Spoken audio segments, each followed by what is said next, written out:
दहशतवादाविरोधात पावलं उचलण्याचा पाकिस्तानचा दावा खोटा। हाफिज सईदच्या जमात उद दावावर बंदी घातलीच नसल्याचं पाकिस्तान सरकारच्या वेबसाईटवरून उघड।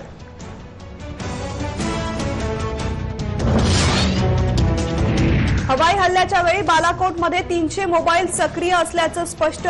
एनटीआरओच्या तपासामध्ये समोर आली माहिती। मारले गेलेल्या दहशतवाद्यांचा आकडा मोठा असण्याची शक्यता।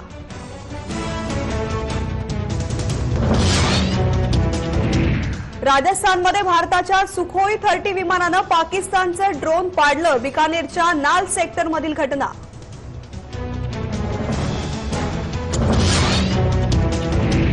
रावसाहेब दानवेंसोबतच्या बैठकीनंतरही अर्जुन खोतकरांची नाराजी कायम। मी अजूनही मैदानातच, रणांगण सोडलं नसल्याची खोतकरांची भूमिका। मुख्यमंत्री आणि उद्धव ठाकरेंची घेणार भेट। मुंबईमधल्या सरकारी कार्यक्रमात भाजप नेत्यांची राहुल गांधींवर सडकून टीका। मुख्यमंत्र्यांसह पूनम महाजन आणि आशिष शेलार यांनी काँग्रेसला केलं लक्ष्य।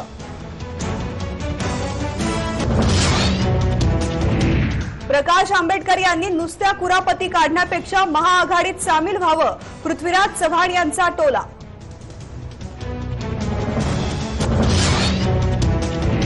पंतप्रधान नरेंद्र मोदींचं कौतुक केलं म्हणून माकपाचे आमदार नरसय्या आडम यांचं माकपमधून निलंबन। पक्षाच्या केंद्रीय समितीमधून 3 महिन्यांसाठी निलंबित।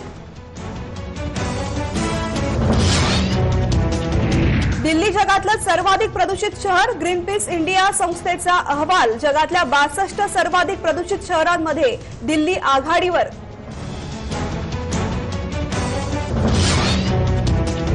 आता एअर इंडियातही घुमणार जय हिंदचा नारा। एअर इंडियाच्या सर्व केबिन क्रू आणि कॉकपिट मधील क्रू मेंबर्सना आदेश।